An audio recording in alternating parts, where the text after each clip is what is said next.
Welcome to the Money Over 50 podcast, brought to you by Dallas Davison and Michael Hogue from Money Over 50 Financial Advisors. This information is general in nature and does not take into account your objectives, financial situation, or needs. Therefore, you should consider whether the information is appropriate for you and your personal circumstances. If you require personal advice, please contact Money Over 50 Financial Advisors. Welcome to Money Over 50.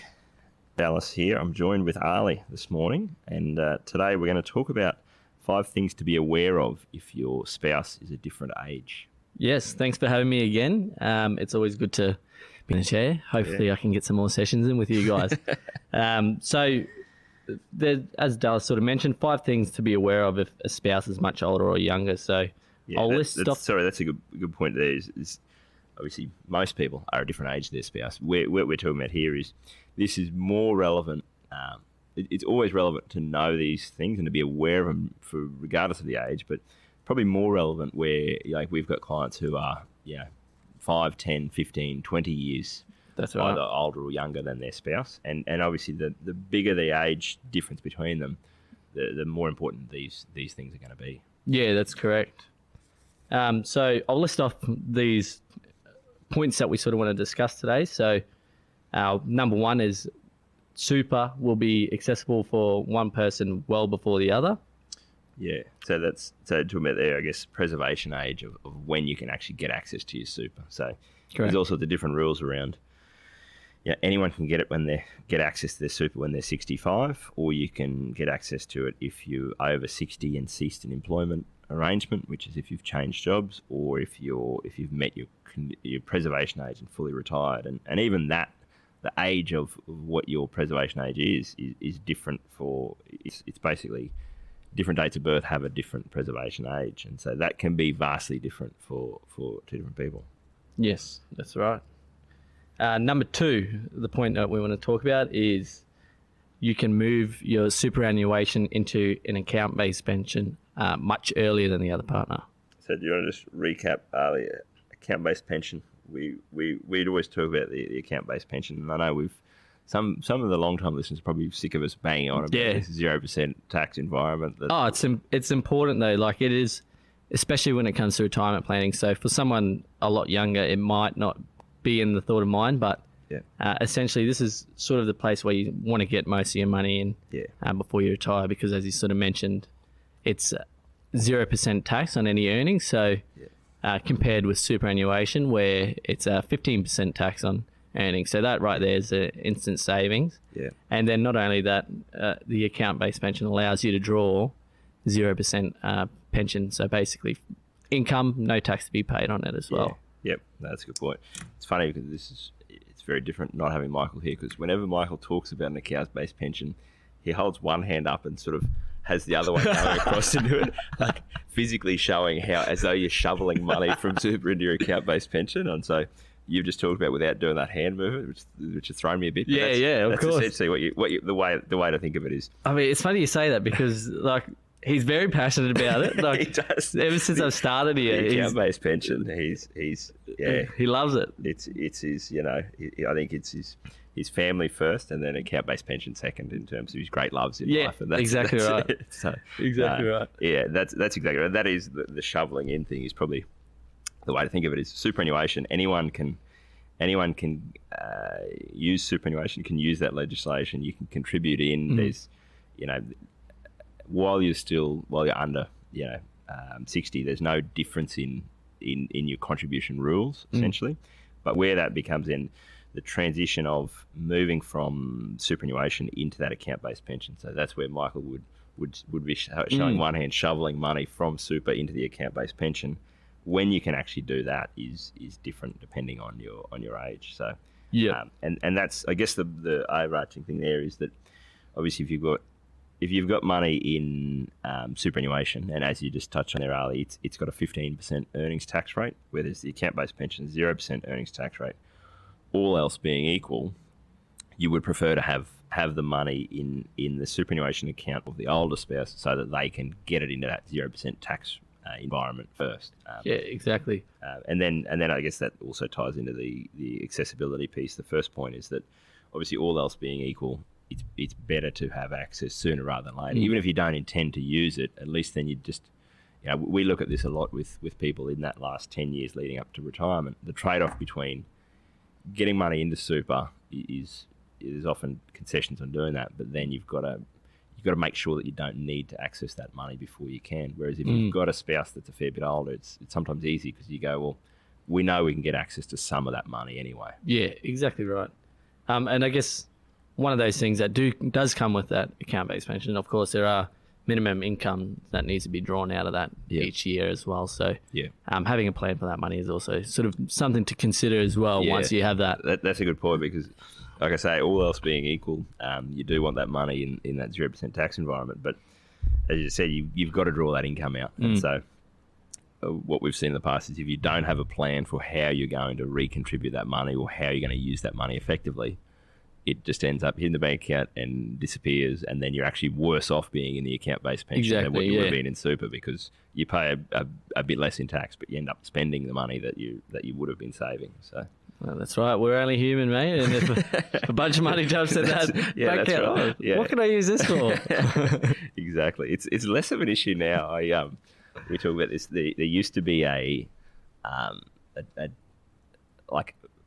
transition to retirement pensions, which are you can basically anyone who's met their preservation age can access that. And it used to be transition to retirement pensions now have a 15% earnings tax rate, but they used to be a 0% tax rate for a few years. That's right. That was before even I joined the industry. That rule. And you had a few strategies involved around it. It was like anyone who got to that age, you just moved into a TTR pension because it was a 0% tax, and it was a bit of a loophole, a bit of an arbitrage there. But what we found is that if we look back over time, like half of our clients were worse off because of it, because they weren't really, and often they were younger and they weren't really focused on where they needed to be. And so, like you say, mate, every May at the end of the financial year, the minimum pension payment would come and hit the bank account, and we'd be saying to people, hey, here's how you can recontribute that money into super. And they'd be going, or we could buy a boat, or I can, get the kitchen redone, or I can do this. Yeah, a boat sounds a lot prettier than putting it back into super. That's for way sure. More exciting. So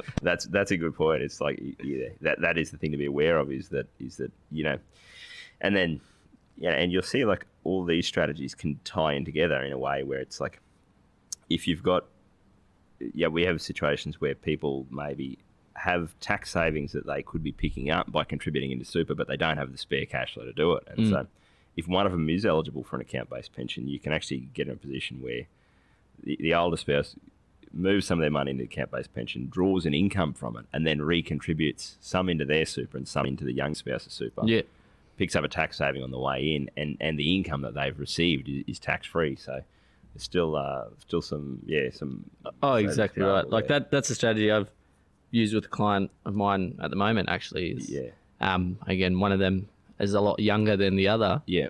And she had considerable amount of carry forward contributions that she could use, but no cash to do it. No cash to do it. Yeah. But again, having one of the couples that were eligible to have an account-based pension were able to get access to that, contribute into hers and give her that tax deduction. It's funny too, because you'd see this with couples where it's like the older spouse is always going, hey, wait a minute, that's my money. How come you get the money out of my super? My super goes into yours.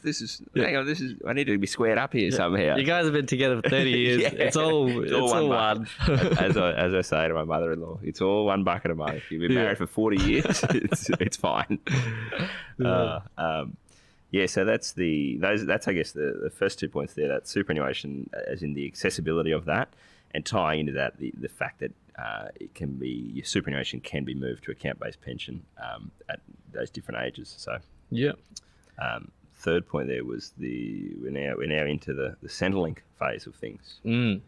So these are the good ones because you can pick up a bit of extra money along the way here. This is a real good one for.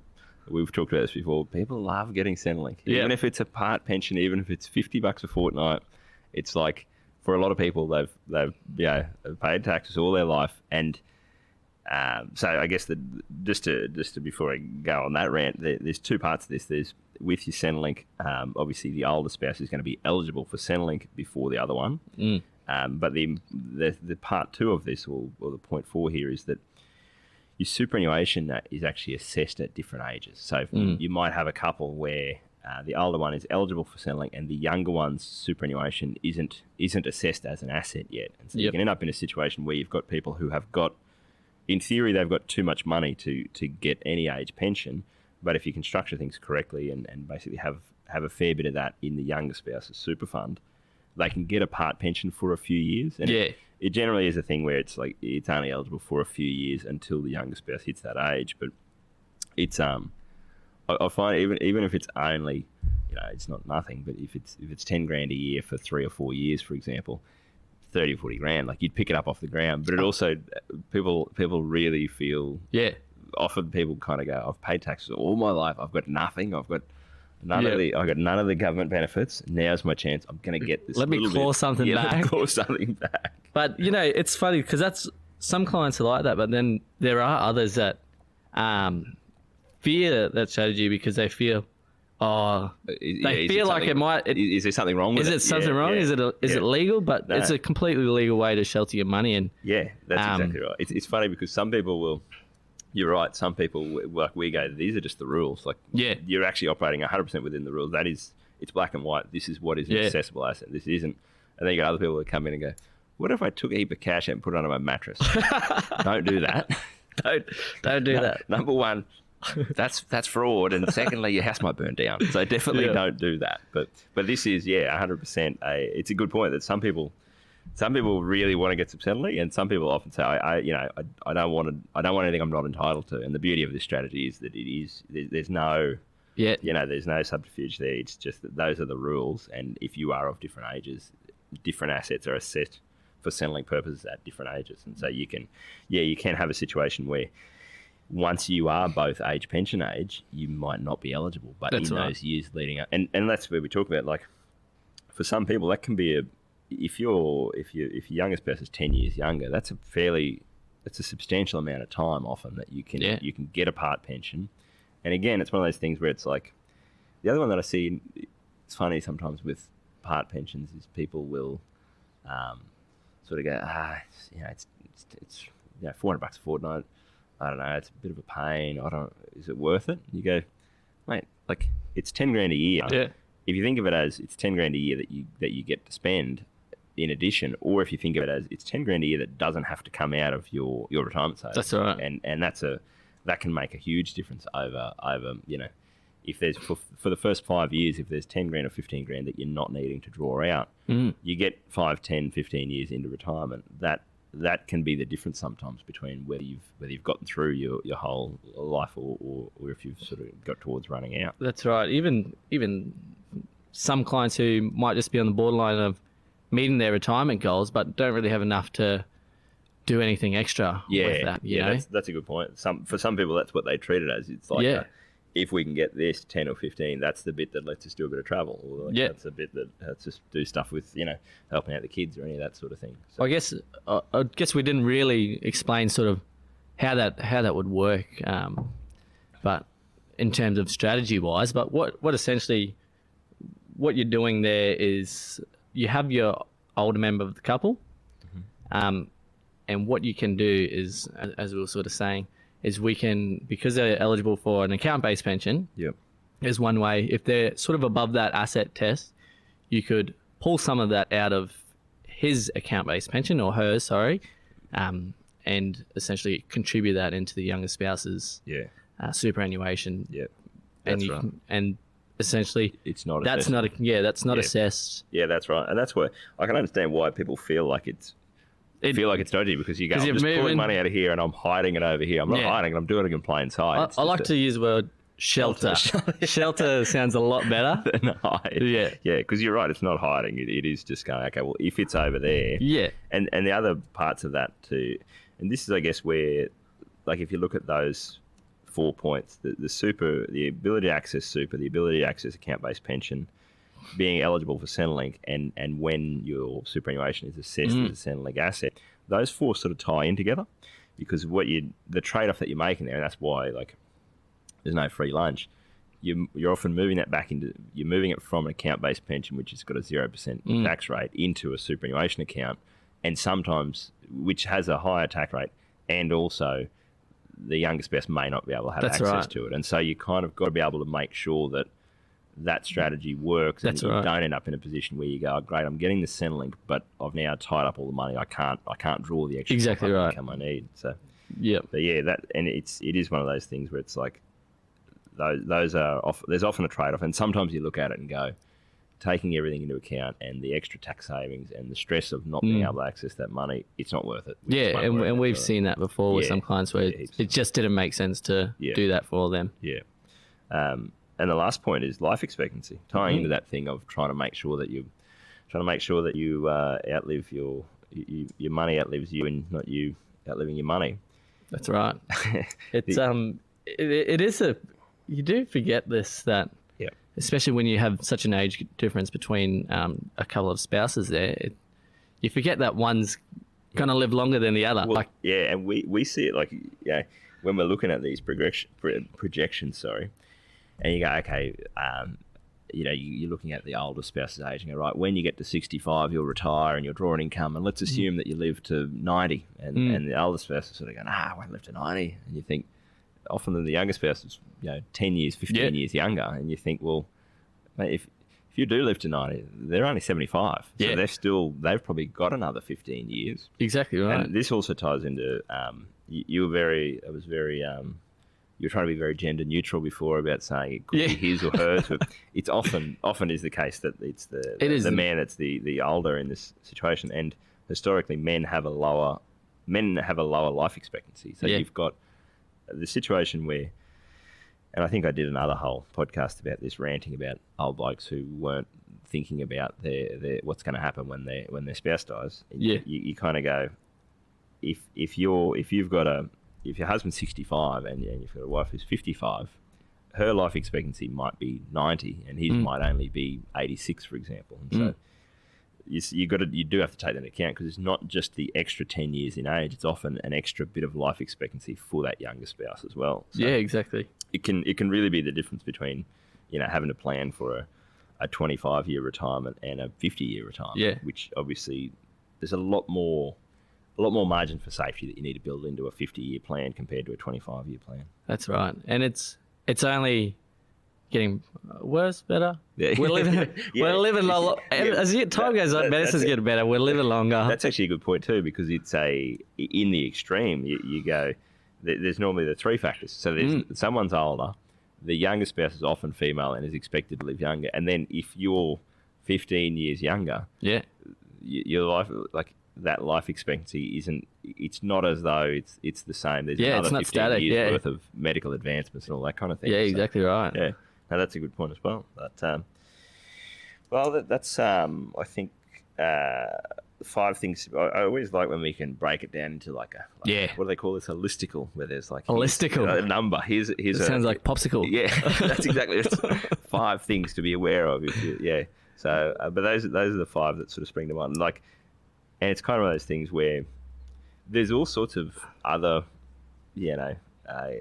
different things, even from the perspective of with the communication or that kind of thing. Often with where there's a couple where someone's significantly older than the other, they've often got different experiences of the economic environment they grew up in, and what their working life was like, and whether they had mandatory superannuation the whole way. Like, there's a lot of other little sort of, I guess, less black and white things. Like we've listed all the sort of legislation and numbers based. Anything that's sort of superannuation and selling based, but there's so many more things that are involved. Even just the emotion of one member of the couple is probably going to have to spend a fair bit of their life looking after you. Exactly. It's sort of, and that's why I think I did that podcast where it is always interesting where you go like, the person who's much older, I've mainly seen, in my experience, I've mainly seen that person who's much older be very hyper aware of that and